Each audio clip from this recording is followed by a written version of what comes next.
Connect Razer Deathadder V3 Pro wireless quickest way. So hey everyone, welcome back to the channel. So in this video I'm going to show you how you can connect Razer Deathadder V3 Pro wireless the quickest way. So first of all, you have to locate the USB dongle, and the small USB dongle is the wireless receiver of the mouse, and it's usually stored inside the mouse itself or in the packaging.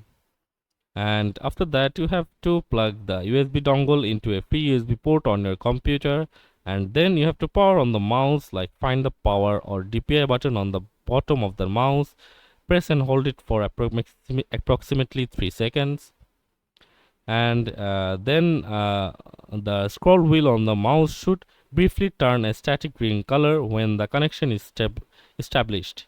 And after that, if you don't have it already, you may be prompted to install Razer Synapse, or you can download it from Razer's website. The software allows you to customize the mouse settings. So that's it for this video. That's how you connect Razer Deathadder V3 Pro wireless the quickest way. So see you on the next video, guys.